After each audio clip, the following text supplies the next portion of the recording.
हरिओम। स्वागत है आप सबका।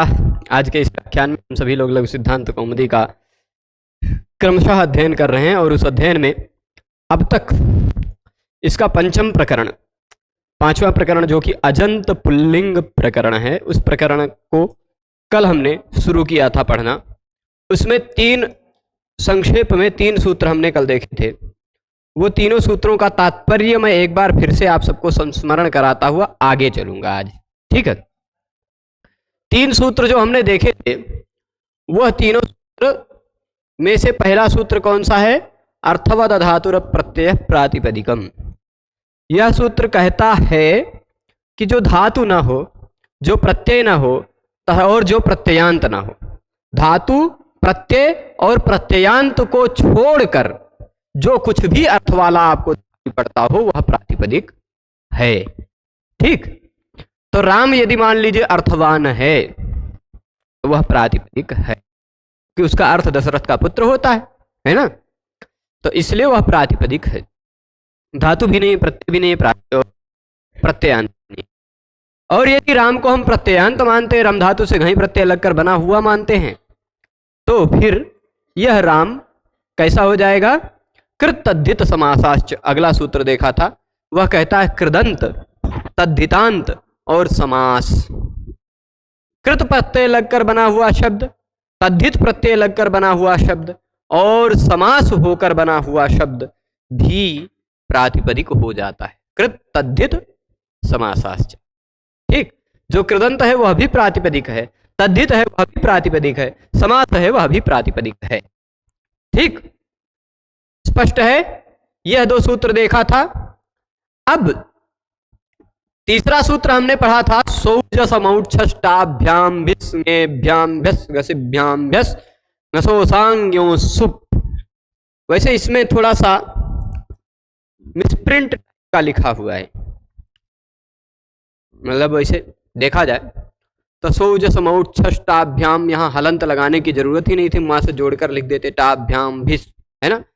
कई जगह म में हलंत लगाया है, देखिए औच्छष्टाभ्याम भिस, यहाँ म लगा दिया हलंत, यहाँ म लगा दिया, इसको भी हलंत ही कर, जैसे भ को किया है वैसे ही जोड़ के लिख देते। म हलंत अलग करने की जरूरत नहीं थी, पर प्रत्यय अलग अलग दिखाने के लिए इन्होंने वैसा कर दिया है। पर यहाँ पर तो म नहीं रहेगा। नसो साम यो सुप, आम जो है वो म को न हो जाना चाहिए। माँ को नश्चा पदांत से पदांत माने तो भी झल को अनुसार होकर न हो जाएगा, है ना। नशोषांग्यो सुप। इस सूत्र में मैंने कल आपको बताया था कि इस सूत्र में कुल 21 प्रत्यय हैं। कितने प्रत्यय हैं? 21 प्रत्यय हैं। उनकी लिस्ट यहां दी गई है। सुऔजस, सौजस, है ना। सौजस में से निकल के आएगा सुऔजस, फिर अम आउट शस, टा भ्याम भिस। यहां सस का दंत सा है, पर उस दंत सा को ष्टुनाष्टु से मूर्धन्य श हो गया। टा भ्याम भिस, ङे भ्याम भ्यस, ngस आम भ्यस, ngस ओस आम, नी ओस सुप। इन्हीं 21 प्रत्ययों को यदि आप क्रमशः याद रखेंगे तो यही 21 प्रत्यय हम जोड़ते जाएंगे और शब्द बनता जाएगा, ठीक है। कैसे बनेगा वो देखते हैं। तो अब यह समझिएगा कि जो कोई भी प्रातिपदिक क्या है ये आप जान गए, अर्थवद धातुर प्रत्यय प्रातिपदिकम सूत्र के कारण, कृत तद्धित समासाश्च सूत्र के कारण, ठीक। प्रातिपदिक क्या है ये जान गए। प्रातिपदिक जानने के बाद आपने जाना कि ये 21 प्रत्यय हैं, ये भी जान गए। अब जरा ये 21 प्रत्ययों की लिस्ट जहां दी गई है उस प्रसंग को आप अष्टाध्यायी में देखेंगे तो अष्टाध्यायी में इस सूत्र से तुरंत पहले वाला सूत्र कौन सा है? इस सूत्र से तुरंत पहले जो सूत्र आपको दिखाई पड़ेगा वह सूत्र क्या है? ज्ञाप प्रातिपदिकात। ज्ञाप प्रातिपदिकात, उसका तात्पर्य यह है कि आप और प्रातिपदिक के बाद ही ये प्रत्यय लगता है, ठीक। ये प्रत्यय जो होता है वो कहां लगता है? गी के बाद लगेगा या आप के बाद लगेगा या प्रातिपदिक के बाद लगेगा। गी क्या है?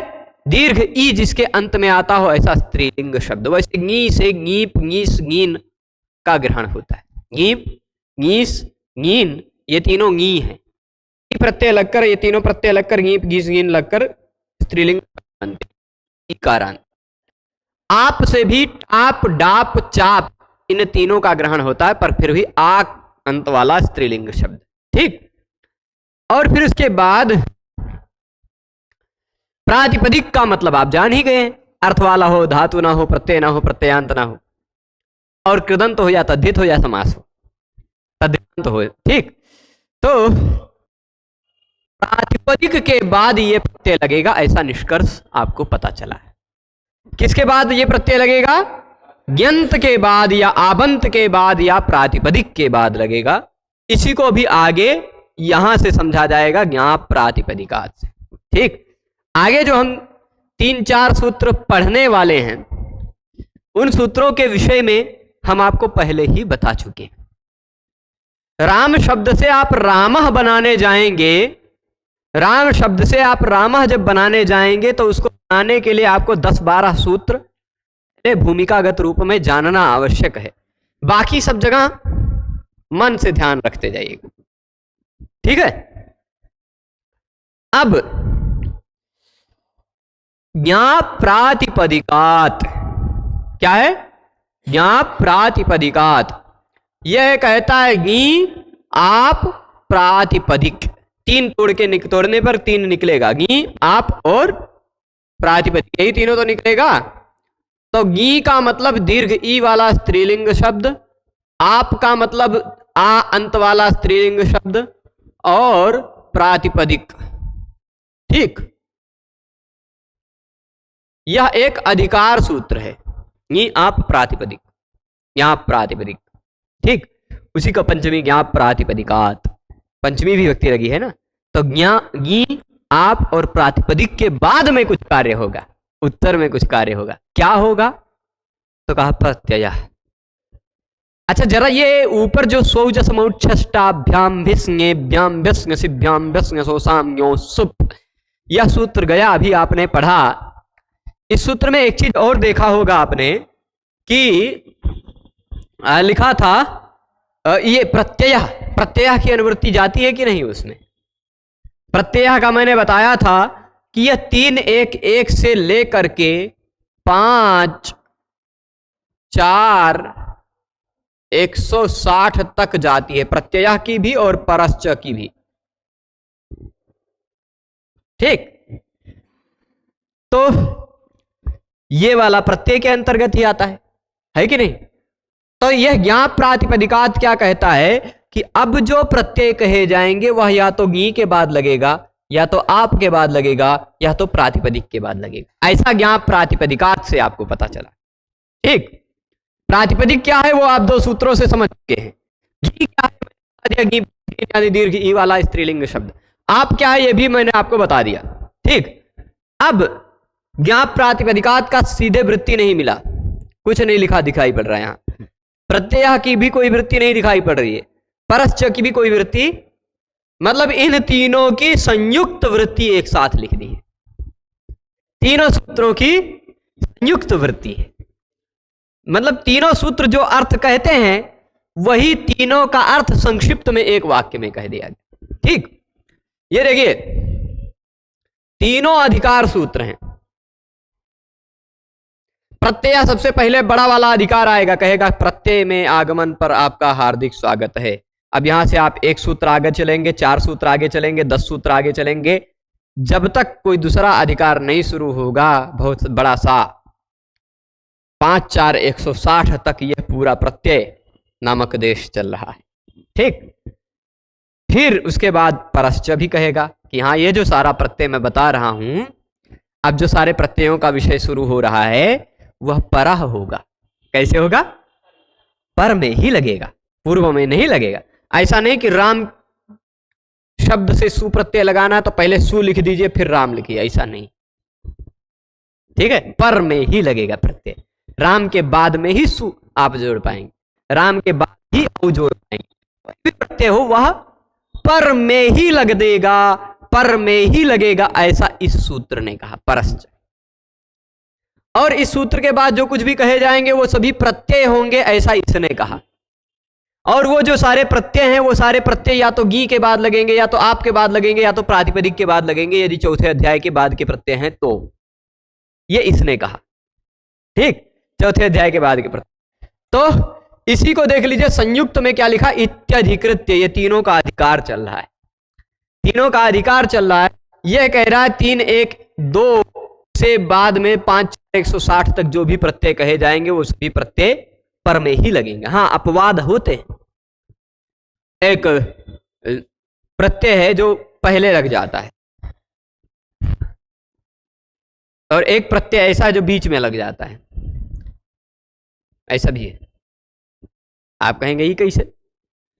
एक प्रत्यय है, सामान्य जान कर रखिएगा, बहुच एक प्रत्यय है, बहुच है ना, जो प्रत्यय पहले लग जाता है, और एक अकच प्रत्यय है जो बीच में लगता है, अंत में नहीं लगता। ठीक,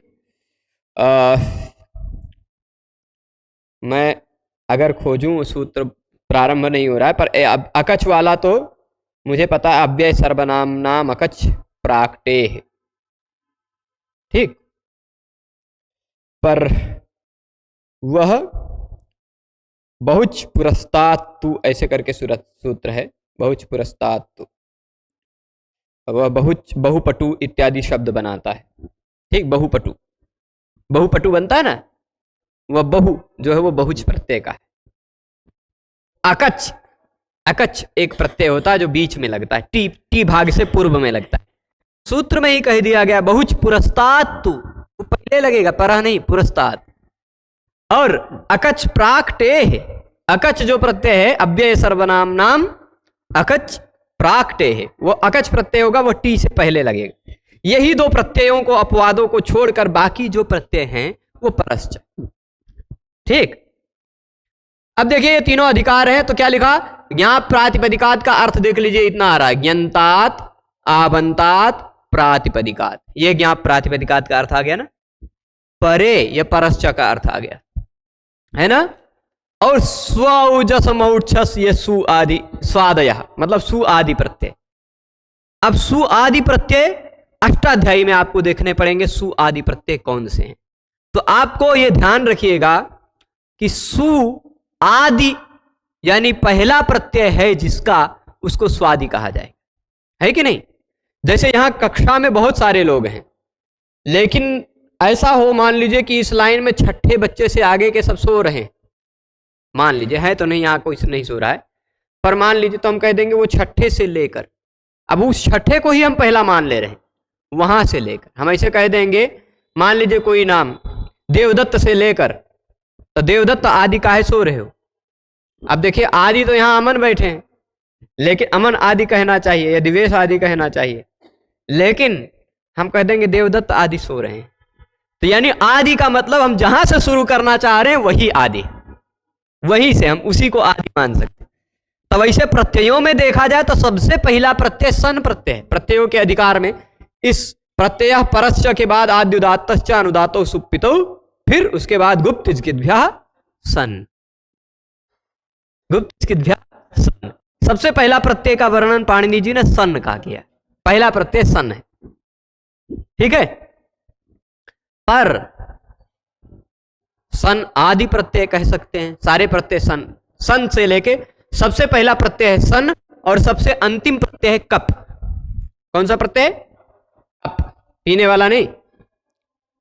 तो ये प्रत्ययों की सूची हुई, पर अब सन से लेके कप तक कुल मिलाकर 500 के आसपास प्रत्यय हैं। उनमें से हम किसी को पहला किसी को बाद ऐसा नहीं कह सकते। अब स्वादय कह रहे तो सु से लेकर जो कोई है वह स्वादी है। सु आदि प्रत्यय कहां कहे गए? चौथे अध्याय के पहले पाद के दूसरे सूत्र में, वहीं से सु हुआ। तो वहां के बाद में जो कोई भी प्रत्यय कहा जाएगा 5वें अध्याय की समाप्ति तक, वो सभी प्रत्यय सु आदि प्रत्यय कहे जा सकते हैं, क्योंकि वो सभी सु के बाद ही आ रहे हैं। पर सु से पहले जो कहे गए प्रत्यय है कृत प्रत्यय, तिंग प्रत्यय, सन आदि प्रत्यय वह स्वादि में नहीं आएंगे, है ना।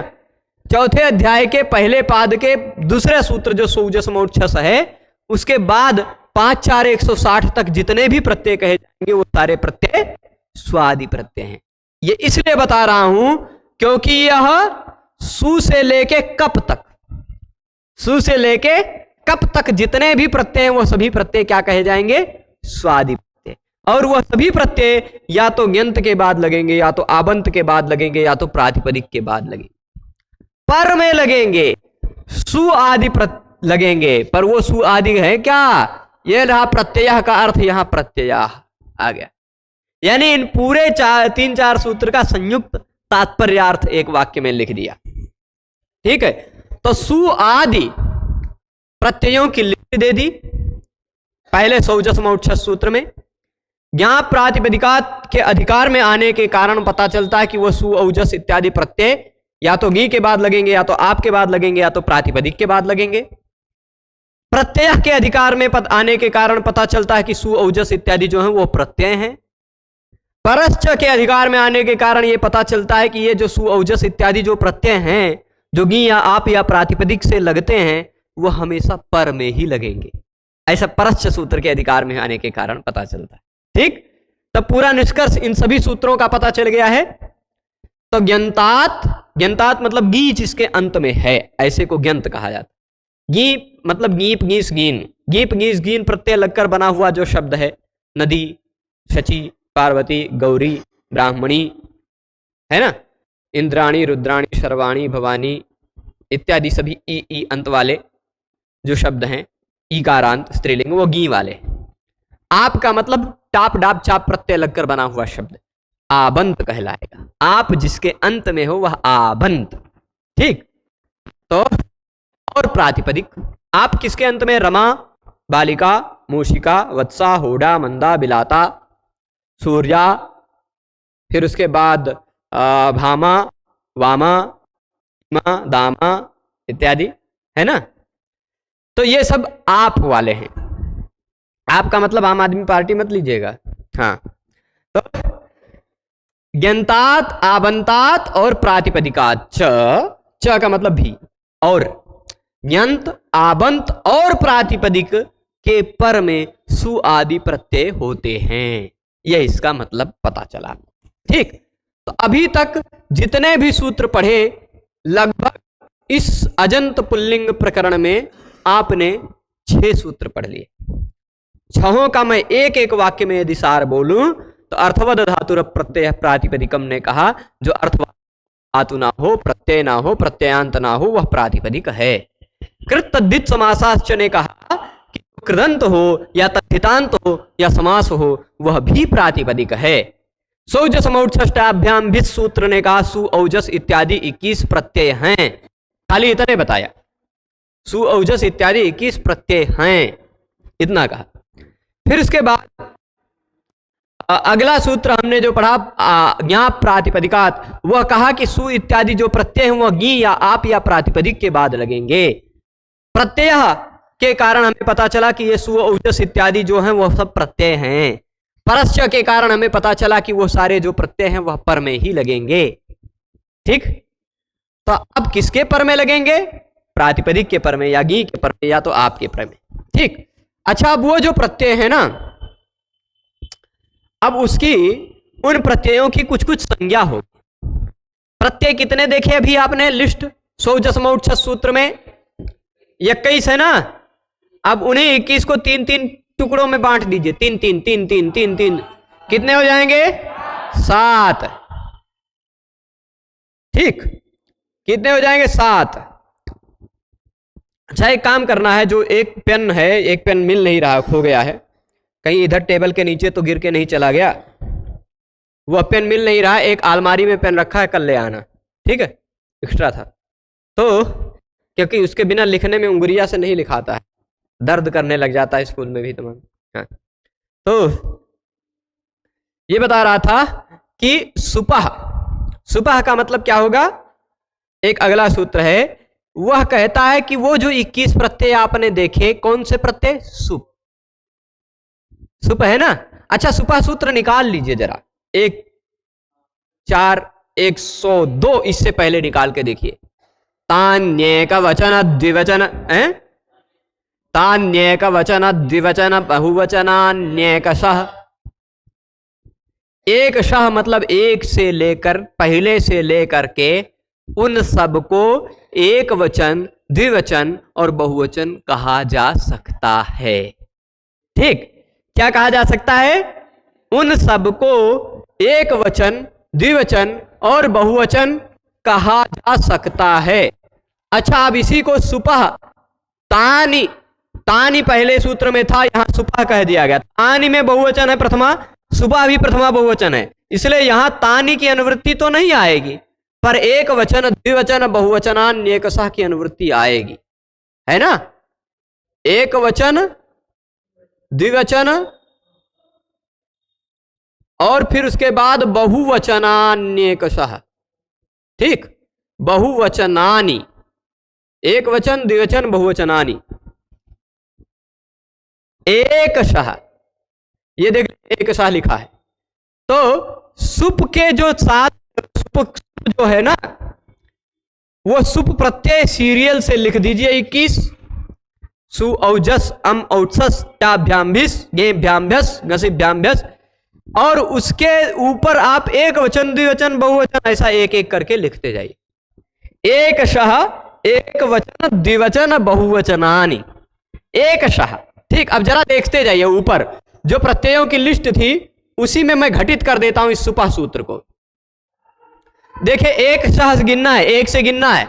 ये हो गया एक वचन, ये हो गया द्विवचन, ये हो गया बहुवचन। ठीक, अब तीन कहा गया, बाकी भी तीन पर फिर से एक वचन आ जाइए। एक वचन, द्विवचन, बहुवचन।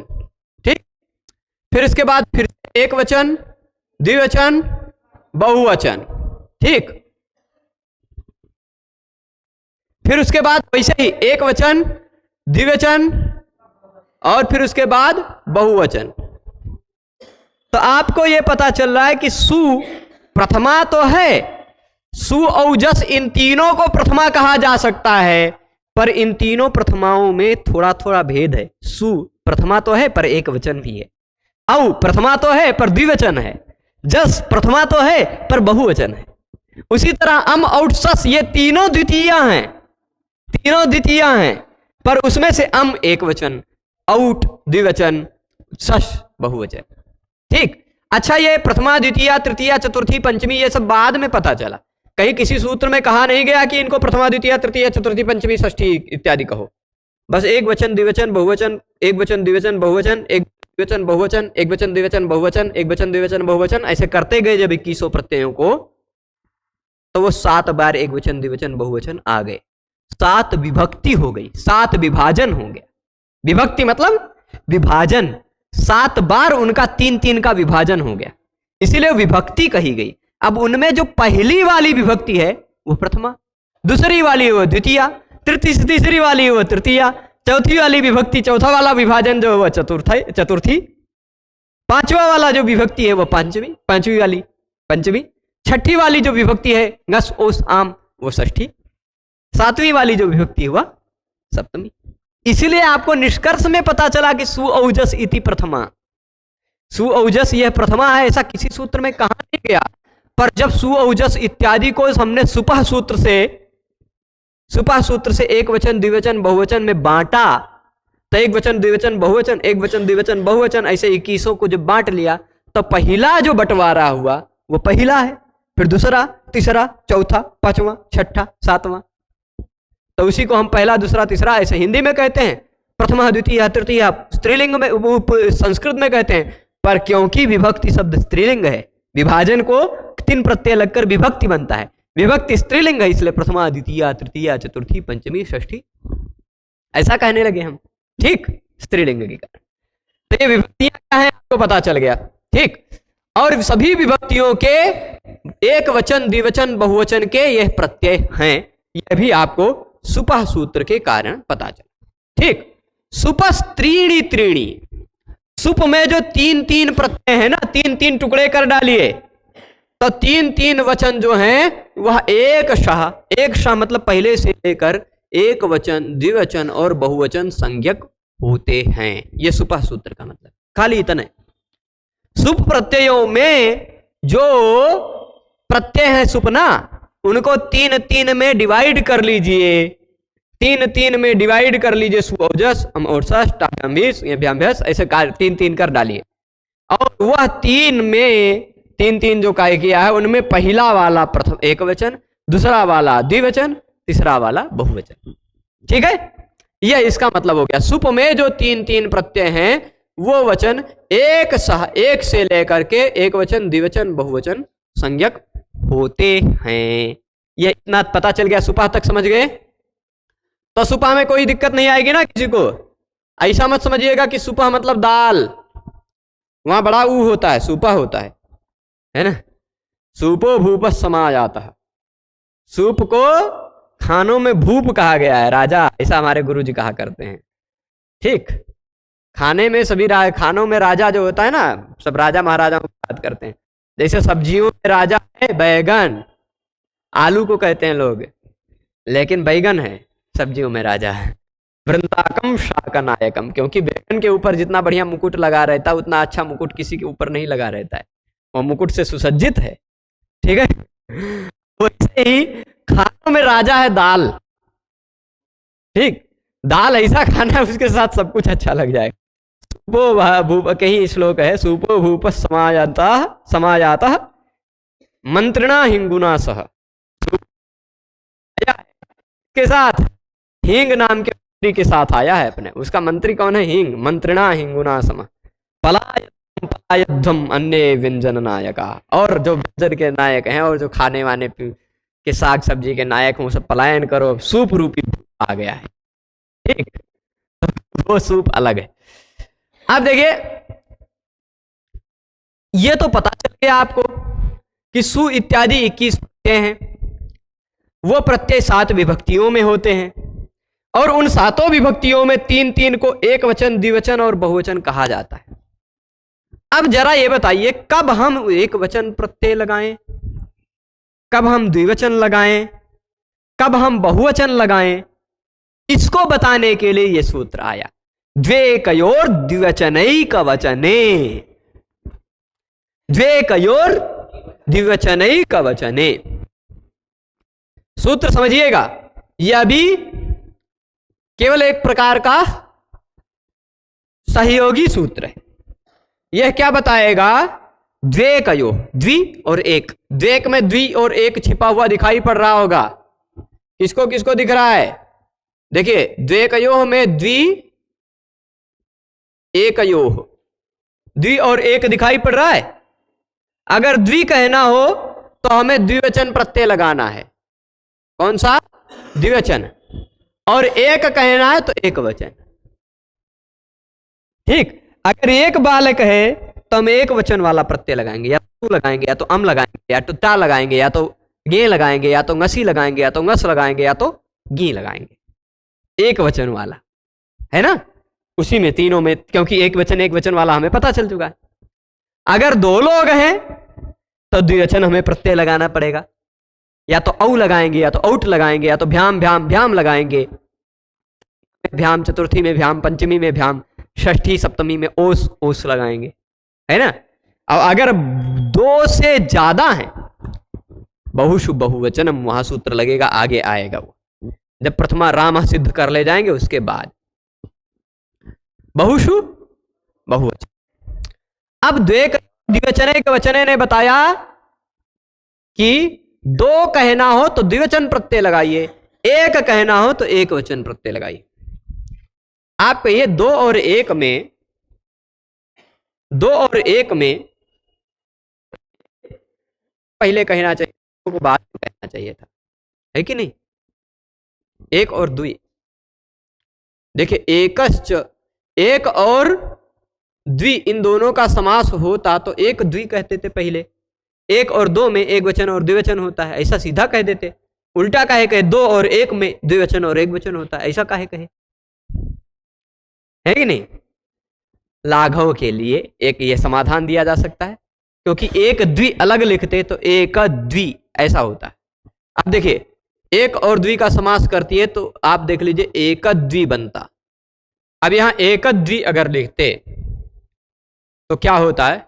ए मतलब दो मात्रा, क मतलब क में आधी मात्रा, क को आधी मात्रा मान लीजिए, और क के बाद जो आ है वह गुरु हो जाता, क्योंकि तुरंत बाद में संयोग है, संयोगे गुरु सूत्र है, तो इसकी गुरु क्या हो जाती, तो ये भी दो मात्रा हो जाती।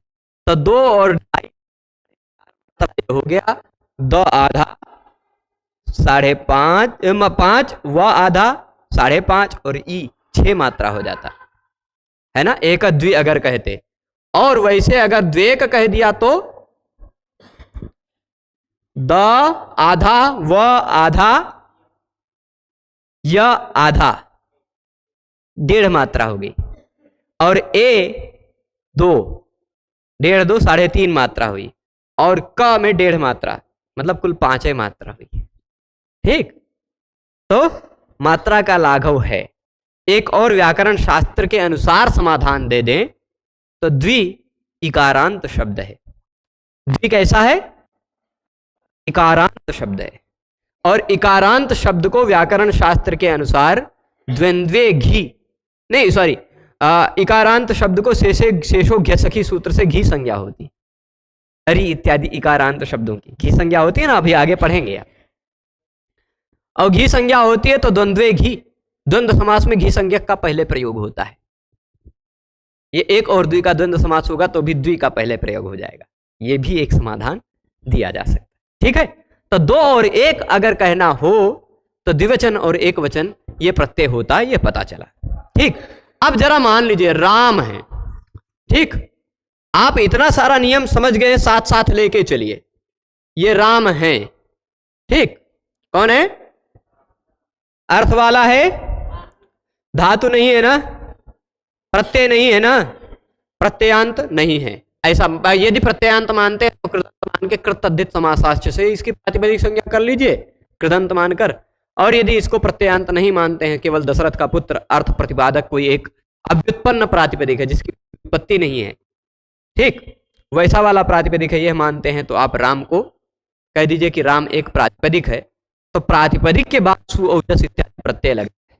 अब जरा ये बताइए राम कितने हैं? एक थे ना, वैसे कई अनेक थे। राम थे, परशुराम भी राम ही थे, परस विशिष्ट राम, बलराम बलशाली राम थे, बल विशिष्ट। ठीक, तो वैसे राम नहीं, राम शब्द से हमारे साहित्य में तीनों प्रसिद्ध हैं, इसलिए मैंने अपने श्लोक में एक ही राम शब्द से ही तीनों अर्थ प्रतीत करवाया है। तब एक अनुष्टुप छंद में मैंने स्वयं जो लिखा था उस एक ही अनुष्टुप छंद में 25 से अधिक अर्थ आ जाते, एक अनुष्टुप छंद में, केवल राम शब्द का प्रयोग करने के कारण। और भी अनेक श्लेष है, राम शब्द से ही मैंने तीनों रामों का अर्थ लिया है, राम बलराम और परशुराम। तो राम यदि 3 है, ऐसा मान लीजिए तीनों राम एक साथ खड़े हैं तो बहुवचन, 2 राम एक साथ खड़े हैं तो 2 राम है ना, तो द्विवचन प्रत्यय लगाएंगे। पर एक राम है यदि मान लीजिए तो द्वेकयोर द्विवचनैक वचने ने बताया कि एक राम है, इसलिए एक वचन प्रत्यय लगाइए। अब बताइए एक वचन प्रत्यय कितने हैं? सु औजस अम औजस इत्यादि में सु अम टा गे ngसी ngस गे, यही 7 प्रत्यय हैं एक वचन वाले। इन्हीं 7 में से कोई लगाना है।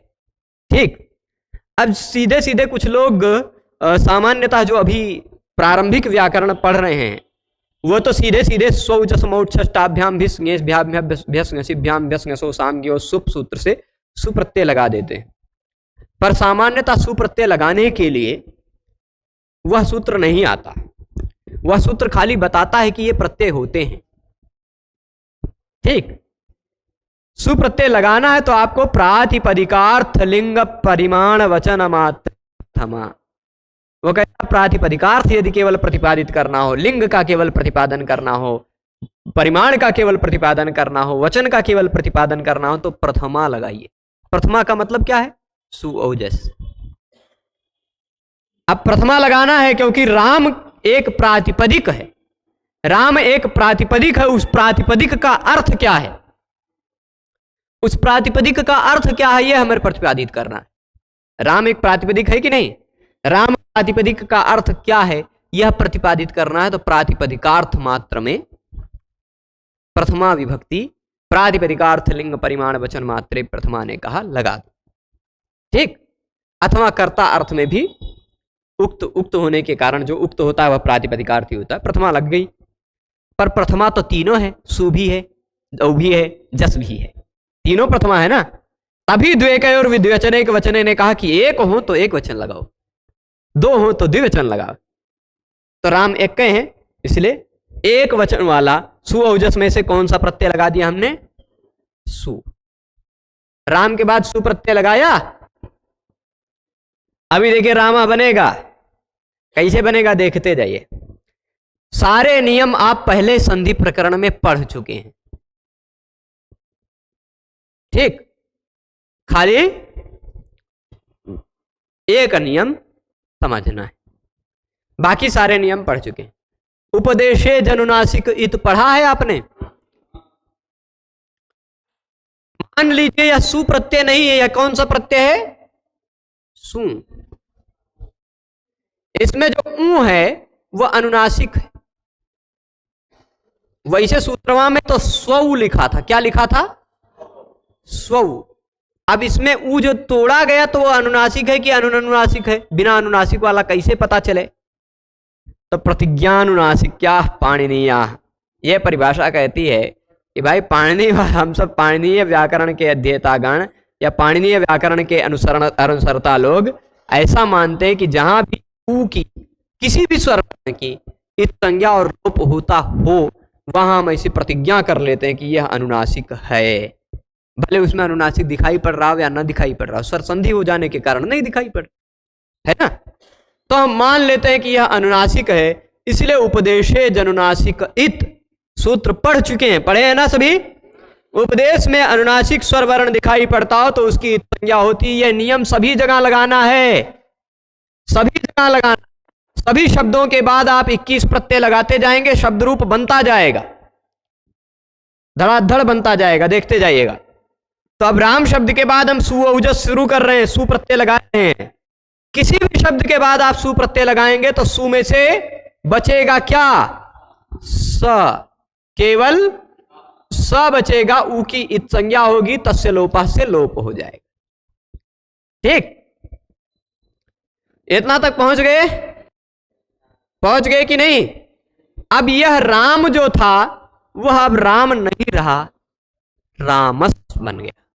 बन गया ना, रामस बना, प्रत्यय लगा तो रामस बन गया ना।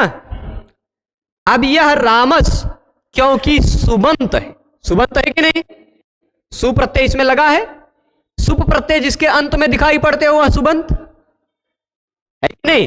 तिंग प्रत्यय जिसके अंत में दिखाई पड़ते हो वह तिंगंत। तो याद करिए, आपको संज्ञा प्रकरण का अंतिम सूत्र पढ़ाया गया था, सुप तिंगंतम पदम। तो रामस एक पद बन गया कि नहीं? क्योंकि इसके अंत में सुप है, पद है। यह रामस एक पद बन गया सुप्तिंगंतम पदम के कारण। अच्छा, फिर एक सूत्र आपने विसर्ग में पढ़ा था, स जुषो रुह। वह कहता है किसी भी पद का अंतिम वर्ण स दिखाई पड़ता हो या सजुष शब्द का मूर्धन्य श दिखाई पड़ता हो तो उसके स्थान पर हो जाता है रूह, हो जाता है। पढ़े हैं ना नियम? ये पद है कि नहीं? इस पद के अंत में स नहीं, तब किसी भी पद के अंत में यदि स दिखाई पड़ता हो तो उसको ससजुषो रूह सूत्र से उसके स्थान पर क्या हो जाता है? रूह। इसे सु में से बचा था स, तो इसे रू में से बचेगा क्या? उपदेशे जनुनासिक इत से ऊ की इत संज्ञा होगी, तस्य लोपा से उसका लोप हो जाएगा, तस्य लोपा से उसका लोप हो जाएगा और बचेगा रा, बचेगा ना। फिर से ध्यान दीजिएगा, मैं पूरी प्रक्रिया फिर से बोलूंगा। पहले राम एक प्रातिपदिक है, ज्ञाप प्रातिपदिकात प्रत्यय परश्च, इस सूत्र के सहयोग से सोजस मोक्ष सूत्र के प्रतिपादन के द्वारा हमें पता चला कि ये सब प्रत्यय होते हैं। फिर प्रातिपदिकार्थ लिंग परिमाण वचन मात्रे प्रथमा ने कहा कि प्रथमा विभक्ति करो यदि प्रातिपदिकार्थ का प्रतिपादन करना हो तो हमने प्रथमा विभक्ति की, पर प्रथमा विभक्ति सुअवजस तीनों होते हैं। द्वय करो, द्वय के और द्विवचनिक वचने ने कहा कि एक वचन वाला लगाओ, अगर एक हो तो एक वचन वाला लगाओ, दो हो तो दो वचन वाला लगाओ। तो हमने एक वचन वाला सु लगाया, राम धन सु हुआ। सु में से बचता है स के स्थान पर अब स होगी, जो सु प्रत्यय है सुप जिसके अंत में वह सुबंत है। सुबंत की सुबंतम तिंगंतम च पद संज्ञम स्यात्, सुप तिंगंतम पदम से संज्ञा हुई। तो ये पद है, रामस एक पद है। पद के अंत में अगर स दिखाई पड़ता हो तो स रू से उसके स्थान पर रू हो जाता है, रामस बन गया रामरु। ठीक, और जैसे सु में से बचा था स, वैसे रू में से उपदेश जनुनासिक इत से ऊ की इत संज्ञा होकर तस्य लोपा से लोप होकर र बचेगा, रामर बन गया। अब रुकिएगा, ऐसे ही सभी शब्दों में सु का होता था, सा को रू बचता था, रू होता था, रू को रा बचता था, सभी जगह। ठीक, इसके बाद अब अगला सूत्र पढ़िएगा आप, विरामोवसानम। क्या सूत्र है? विरामोवसानम। विरामोवसानम क्या कहता है? वर्णानाम अभावोवसान संज्ञा स्यात्। क्या कह रहा है? विराम का मतलब होता है वर्णों का अभाव। अच्छा, अभी मैं बोल रहा हूं तो मेरे मुख से कुछ कुछ वर्ण निकल रहे हैं कि नहीं? पर मान लीजिए मैं विराम ले लूं, कुछ वर्ण नहीं निकल रहा था ना। विराम मतलब वर्णों का अभाव। ठीक, विराम का मतलब वर्णों का अभाव है, उसी को क्या कहा जाता है? विराम को अवसान कहा जाता है। हिंदी भाषा में कह दे कि ये अवसान हो गया तो क्या समझेंगे? कोई गोविंदाय नमो नमः हो गया है किसी का, है ना, अवसान हो जाना। वैसे यहां व्याकरण शास्त्र के अवसान की बात कर रहे हैं। किसका अवसान होता है? वर्णों का अवसान होता है। जैसे किसी व्यक्ति का अवसान हो जाता है, मतलब उस व्यक्ति की जीवन लीला समाप्त हो जाती, व्यक्ति समाप्त हो जाता है। वैसे वर्णों का जहां अवसान हो जाता है वहां वर्ण समाप्त हो जाते हैं। ठीक, अवसान का मतलब क्या? समाप्ति। जब वर्णों का विराम ले लिया जाए, यानी जिस वर्ण के बाद कोई वर्ण ना हो, उस विराम को, उस खाली जगह को, उस वर्णों के अभाव को अवसान कहा जाता है व्याकरण शास्त्र में। व्याकरण शास्त्र में क्या कहा जाता है? अब जरा इस रामर को ध्यान से देखिएगा। रामर में र एक वर्ण है कि नहीं है? उसके बाद कोई वर्ण है कि नहीं? आ है। उसके बाद म कोई वर्ण है कि नहीं है? उसके बाद भी कोई वर्ण अ है। उसके बाद भी कोई वर्ण र है। पर उसके बाद कोई वर्ण है क्या? यहां वर्णों का अभाव है, विराम है। इसलिए यह विराम जो है, इस खाली जगह जो है ना, इस खाली जगह को व्याकरण शास्त्र में क्या कहा जाता है? अवसान कहा जाता है। चलिए, अवसान को पहचान गए? व्हाट इज अवसान? क्या है अवसान? यदि पूछा जाए तो अवसान का प्रतिपादन करने के लिए 14110 नंबर का सूत्र है, वह कहता है विरामोवसानम। वर्णों का विराम हो जाना अवसान होता है। ठीक है, अवसान मतलब समझ गए? फिर एक सूत्र पढ़ चुके हैं विसर्ग संधि में, खरवसानयोर विसर्जनीय। खरवसानयोर विसर्जनीय पढ़ चुके हैं। वह कहता है, ध्यान दीजिएगा, वह कहता है रेप के बाद, रेप के मतलब ये क्या हो गया? प्रायश्चित कर्म करना पड़ेगा। चलिए फिर से लिख देते हैं। रेप के बाद मतलब र के बाद यदि खर हो या अवसान हो, क्या हो? रेप के बाद खर दिखाई पड़ता हो, खफ छठ चट कप स दिखाई पड़ता हो, या अवसान दिखाई पड़ता हो, तो रेप के स्थान पर विसर्जनीय यानी विसर्ग हो जाता है। यहां देखिए, रेप के तुरंत बाद अवसान है, इसलिए इस रेप के स्थान पर विसर्ग हो जाए। बन गया, राम बना।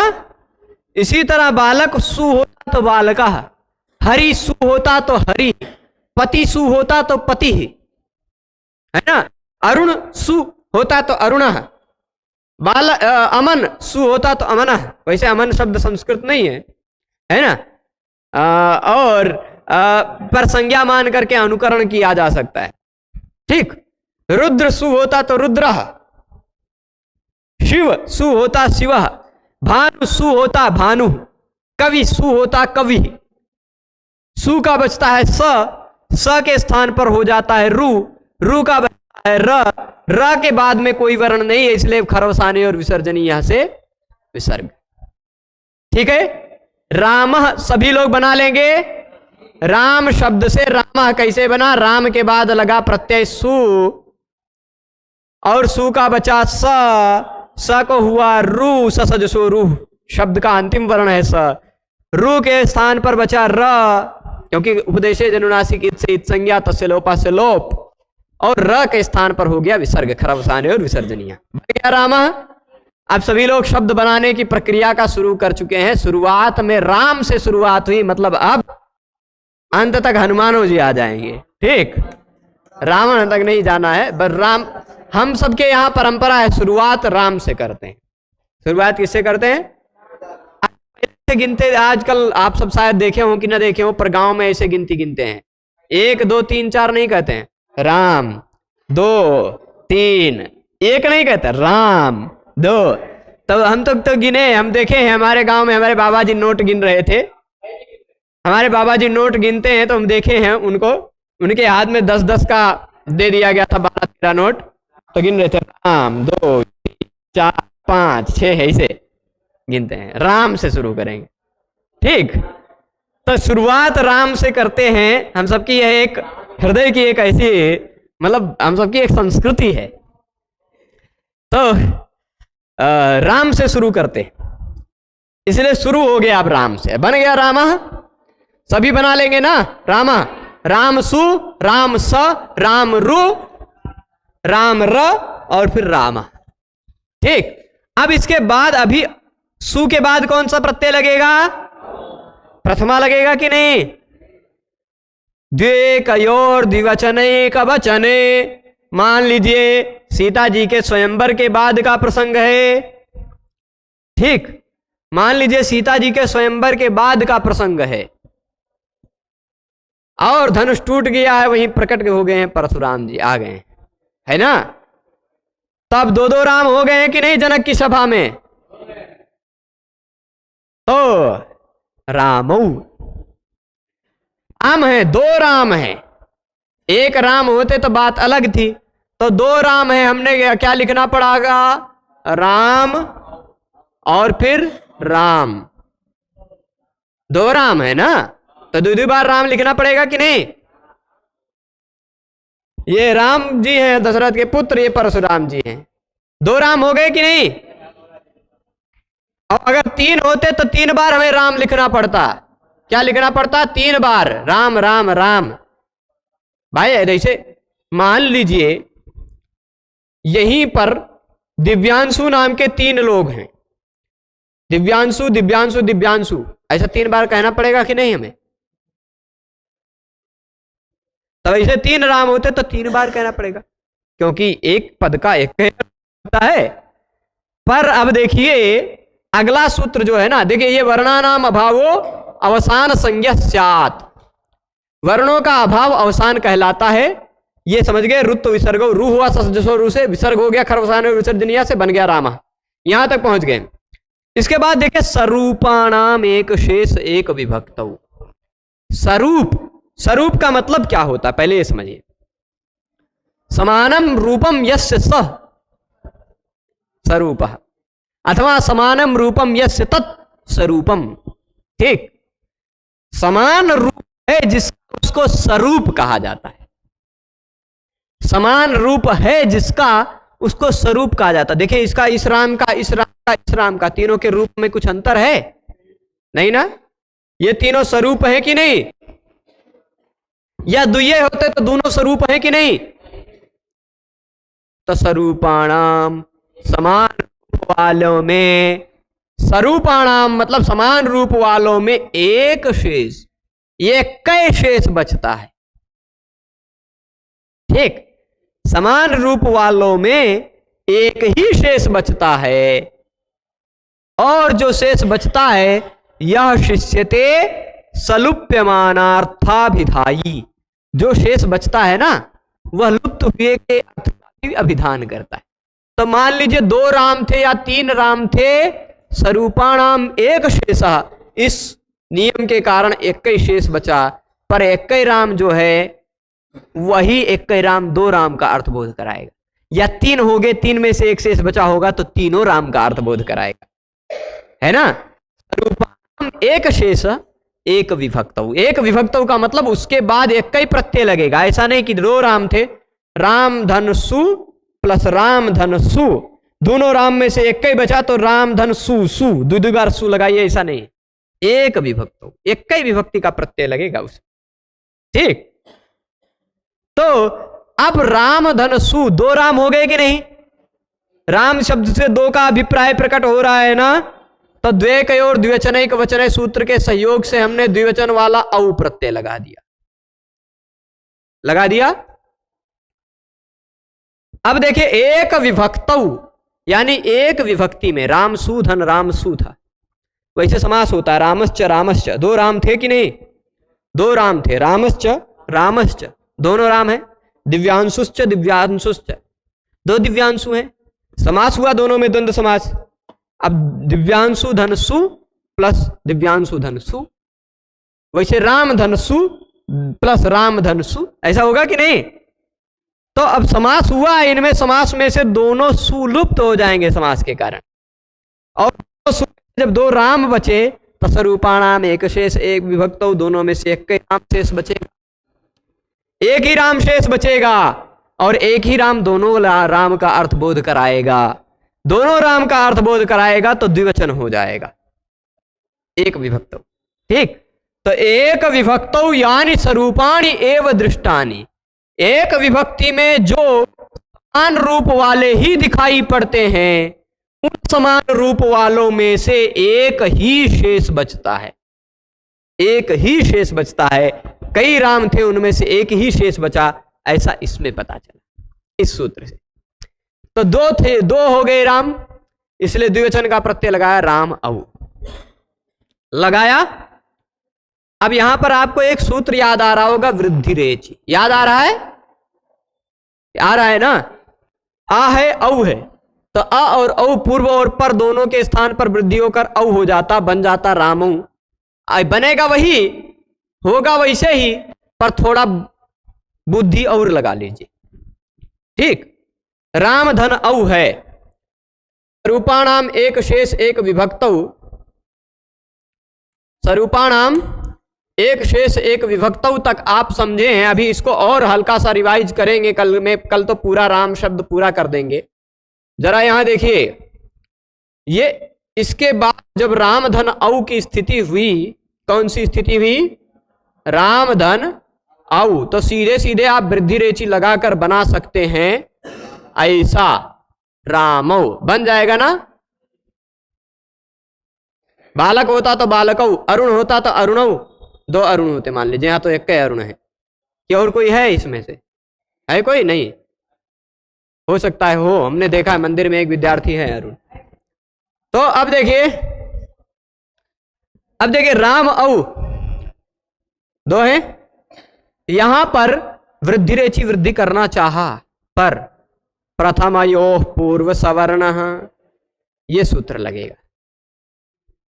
यह सूत्र लगेगा नहीं, लगने लगेगा, इसको रोकने आएगा। ये इति प्राप्त, ये सूत्र प्राप्त होने लगा। यह सूत्र कहता क्या है पहला बता देते हैं। अच्छा, प्रथमयोः में कौन सी विभक्ति लगी है?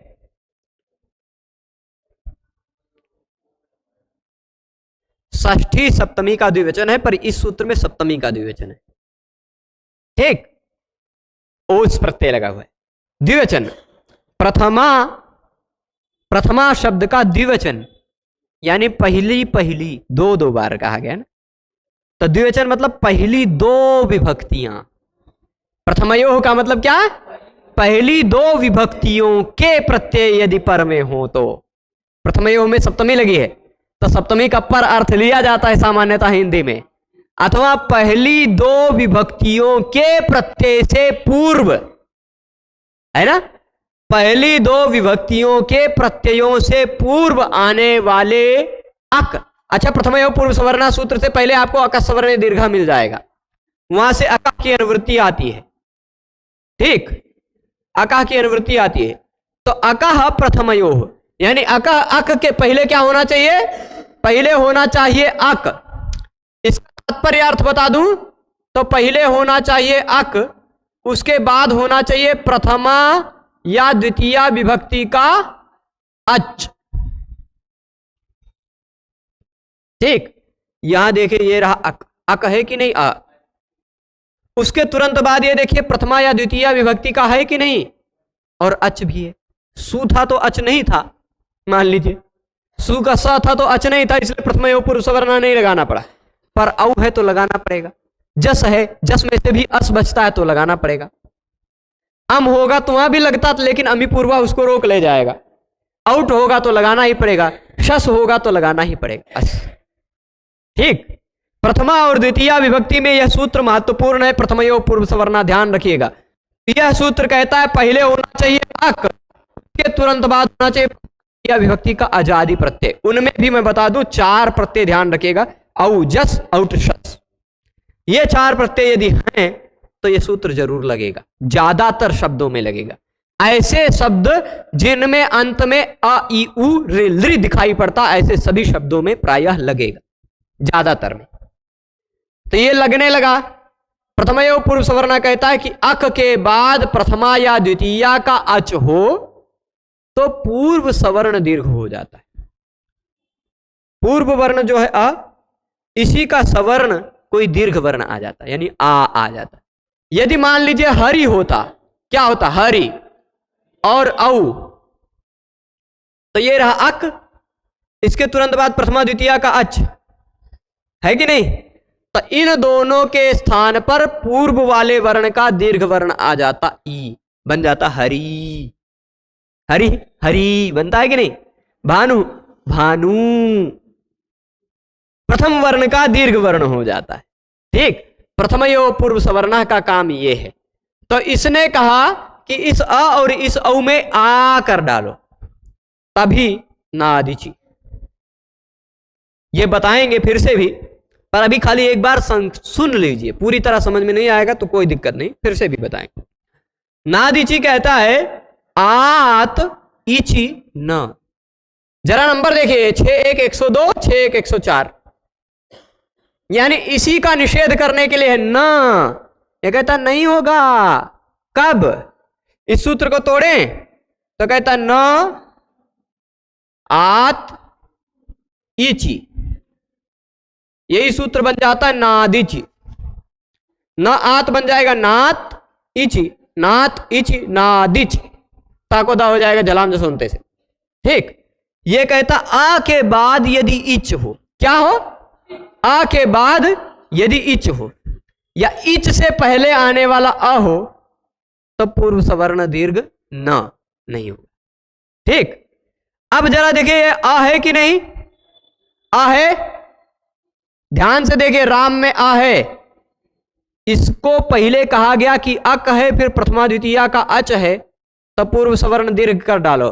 पर नादिची ने कहा कि अ के बाद यदि इच आता हो, ये रहा आ, इसके बाद ये रहा इच। इच मतलब ई, उ, ऋ, ए, ओ, ऐ, औ, आ को छोड़कर सभी स्वर इच हैं, है ना? तो ये रहा आ, उसके बाद आ रहा है इच।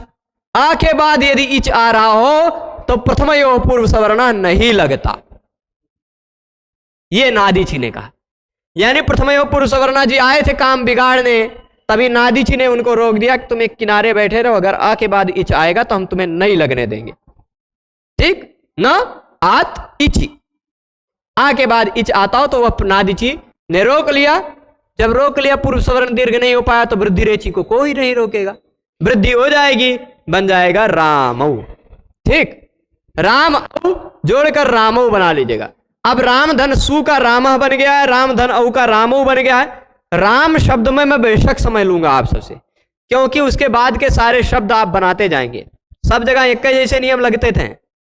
सु प्रत्यय लगाना तो वही नियम लगाना है ना, सु में से सा बचाना है, सा को रू करना है, रू का विसर्ग करना, सब जगह वही नियम लगा।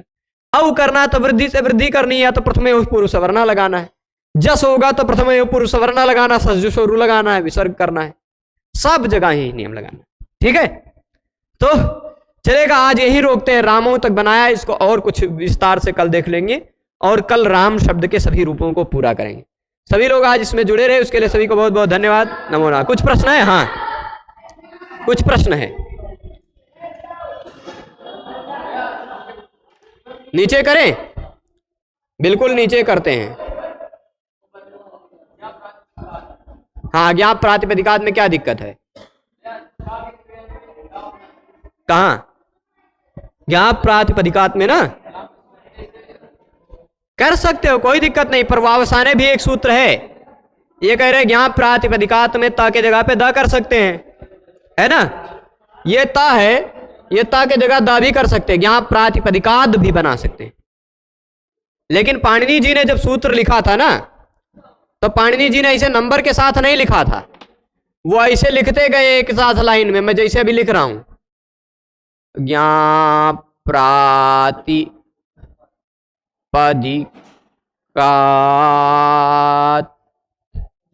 उसके बाद सौजसमोक्षस, ये तोड़े भी नहीं है, पूरे के पूरे लाइन में लाइन सूत्र लिखे, बाद में तोड़ने का काम किसी ने किया, इसलिए तो सूत्रवा अलग अलग मिलते हैं, किसी किसी के हिसाब से 3996, किसी के हिसाब से 3988, किसी के हिसाब से 66, है ना।